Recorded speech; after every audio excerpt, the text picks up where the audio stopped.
өкмөт башчы өзү жарыялаган өзгөчө кырдаалда отпускага же болбосо эргүүгө кетип калганы бул кыргыз мамлекетине же кызматына кылган кыянаттык эмес, бул чыккынчылык.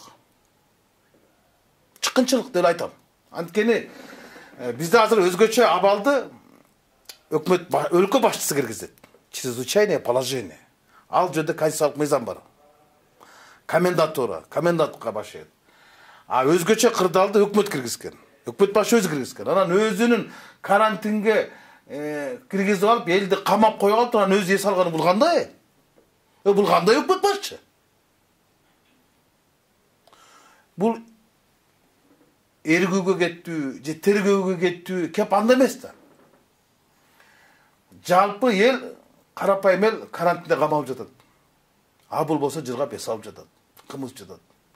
Бул саясатка эмес, логикага да туура келбеген нерсе да. Адамдык аң сезимге, акыл парасатка, интеллект көрөнгөнгө түптүкүр жакындаган нерсе да. Сен эмнеге кетесиң? Жыштык боюнча сен жөнүндө атың аталды. Сен ошондо кетпейсиң анда. Мен моралдык жоопкерчилигим бар. Мен кеттим. Тергөө бүткөнгө чейин деп туруп, анда кет. Илгери бабаны кошотуп кеткен. Мен атым Мегаком боюнча дагы тиги боюнча да Тайырбек Сарпашев түшүнүп кеткен. Мен өз ыйгар муктарын токтоттум. Ушул тергөө иштеринде тоскоолдук жаратпайын, кызматтык мындай неме кылып калбасын, кызыкчылыктар кыпчылышып калбасын. Мен калыс тергелишин неме кылып, мен талап кылып, мен кеттим деп кызматыңды таштап кет анда. Сен эмгек эргүүгө кеттим деп, жети күндө тергөө бүтөбү? Ким айтты тергөө бүтөт деп?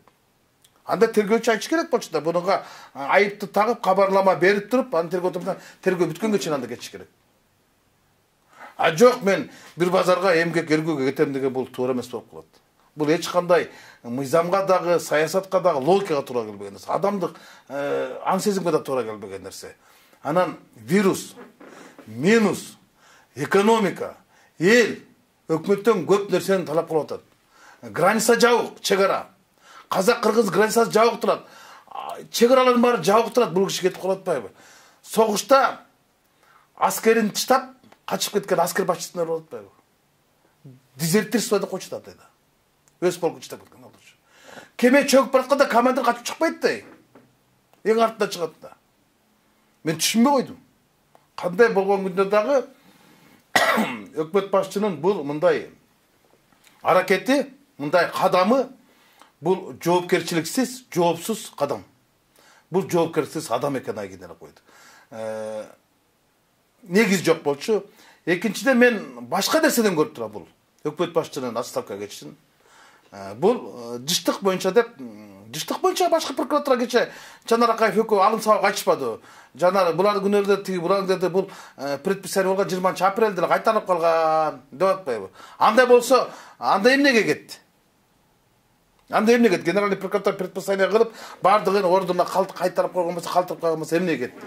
Анда сен бир тура моралдык жоопкерчилик бар. Мен бул ишке киришип калыптырмын. Башкы прокуратуранын предписаниясынан кийин кайта калууна келди. Мен билбей калдым деп сен бир отставкага кет. Отпускага кетпе. Отпуска менен отставка оодон башталып адам бүтөт окшош эле. Бирок сен тиги чечимди кабыл ал. А мен ойлоп турам таптакыр башка нерседен. Бүгүн жогорку кеңеште бир мыйзам өтүп кетти. Подшумок эч ким байкабай калды. Бул президентке каршы пикири. Биз өзгөчө абал убагында 15-апрелде бир өзгөчө мыйзамды кабыл алганбыз. Экмат Байпакбаев жанагы унга болгон кошумча нар салыгын бошотуу боюнча мыйзам жогорку кеңеште 15-апрелде кандай ызы-чуу, кандай каршылыктар менен болгондо да өтүп кеткен. Күчкө салып отуруп, 3 окууда кабыл алдырган. Өкмөт башчы корутунду берген, өкмөттүн токтому менен жогорку кеңеш киргизген, жогорку кеңештен суранган, 3 окууда кабыл алып бергиле, азык-түлүк коопсуздугун эске алышыбыз керек, элибиз ачка калат деп отуруп мыйзамды алып кеткен, кабыл алдырып кеткен, 18-апрелде президентке кол койгон жөнөткөн.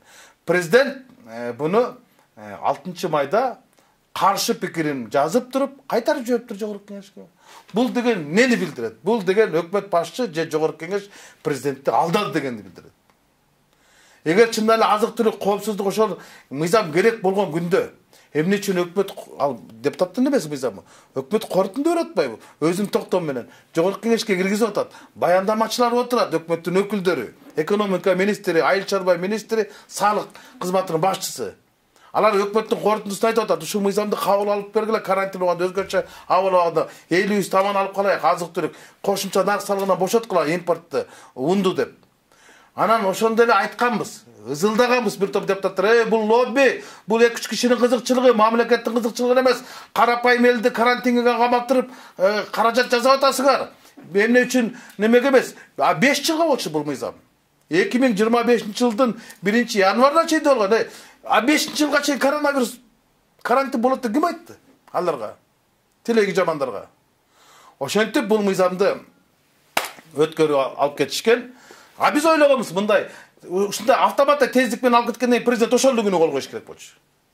мисалы жанагы мунапыс жөнүндө мыйзамга башка мыйзамдарга президент биз кабыл алган күнү сыясый кургайлык деп кол коюп атпадыбы бул мыйзам туруп калганда биз да шектенгенбиз почему-то не то деп көрсө бу жерде лоббини экен президентибиз байкап калган экен анан жазып атат өкмөт башчынын жазган катынын негизинде мен жогорку кеңешке кайтарам дейт өкмөт башчы бизди жогорку кеңешке киргиздирип макулдук алып туруп анан кайта президентке кирерде айтыптыр жок мен жогорку кеңеш деген бул мыйзамды колдоп койгонум туура эмес сиз кол койбоңуз каршы пикириңизди берип кайта кайтарыңыз деп бул кандай анда мындайда өкмөт башчы кетиш керек отставкага же жогорку кеңеш таркаш керек башка жок бул мыйзамды жогорку кеңеш аркылуу эксперимент өткөрүп биз оюн эмеспиз да автомат эмеспиз да биз 3 окууда кабыл алдырган мыйзам бузуу жол менен биз ошондой эле чындан эле өкмөттө коркунуч бар экен салык кодексин өзгөртүү киргизип деп канчадан эме кылып туруп анан эмнече бул 6-майда жогорку кеңешке келип түшсө бүгүн алып чыкты жөнүбүз эмне үчүн президент каршы пикир бүгүн чыкты бүгүн президент эргүүгө чыкты мыйзам жогорку кеңештин немеси чыкты мен ошол жактан көрүп турам анан буну көп депутаттар деле эле салып алса керек да бирок эл билиш керек да эмне үчүн бул мыйзамды карантин убагында депутаттарды кезек сессияга чакыртып 3 окууда кабыл алдырдыңар да анан кайта каршы пикириңерди жазып жөнөтөңөр эмне кереги бар улам демек арда чоң кызыкчылыктар болгон демек арда упущение болгон өкмөт башчы өзү корутунду берип менде турат өзү жакты 1-апрелде эми азыр айтпасын 1-апрел бул алдамай күн экен деп алдап кетпесин бирок 1-апрелде өкмөт башчыны Абылгазиев кол коюп атат корутундусу жактырылсын жогорку кеңешке жөнөтөсүн деп жогорку кеңешнике суранып атат 3 окууда кабыл алып бериңер деп кабыл алып берип атабыз анан президент каршы пикирин билдирип атат президент көргөндө жазып атат жогорку кеңеш кабыл алган мыйзамга кол койбоңуз дейт бул кандай анда ошол добуш берген депутаттар бар кандай болуп калат азыр бардыгын алардын баарын сатты да анда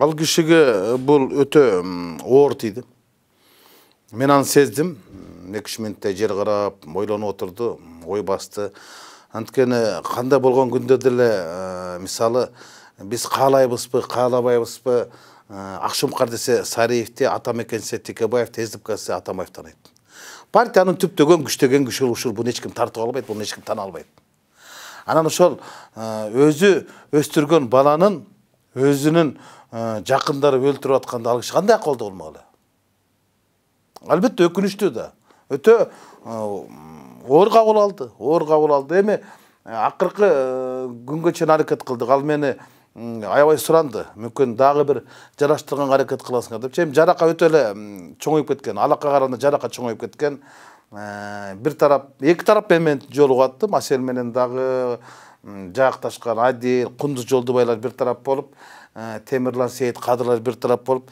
жаңылар менен эскилер жаатташып калган болчу мен элчилик кылып эки жак менен тең жолугушканда майнап чыкпады мен түшүндүргөнгө аракет кылдым бул деген уюм эмес бул деген буюм эмес буюмду алгыла бизге туура эмес болуп калат биз өзүбүз мурунку бийликти дагы азыркы бийликти дагы үй бүлөлүк деп сындап келебиз дагы партия үй бүлөлүккө айланып баратпайбы бул деген экинчи жагы менен өзүбүздүн башыбызга тийип атпайбы Силер атаңардын абактан чыгарганга аракет кылгыла, бирок партиянын атын чыгарганга аракет кылбагыла. Силер ичиндеги иштерге аралашкыла, бирок саясий иштерине аралашпагыла, багыттарына аралашпагыла, шайлоо болгонго аралашпадачы.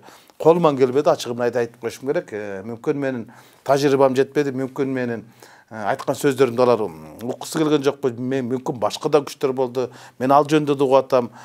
Үстү жакта дагы башка күчтөр мындай бийлик тараптан дагы аралашкандар, кызыктар болгондор бар. Анткени СДПК барганда азыркы шайлоодо арбын добуш алмагына мен ишенип тургам. Анткени каалайбызбы, каалабайбызбы, өзүнүн акыркы шайлоодо 38 мандат алган партия мындай маарага байгелүү келмек деген менде да ишеним бар болчу. Мына мындай болуп, азыр мындай 2-ге 3-кө бөлүнүп турган кезде партия барабы, барбайбы, бул бирөөлөр үчүн кызыктар болгон да. Бул ушундай болушуна бирөө кызыктар болгон күч бар болчу. Ошол максатына жетти.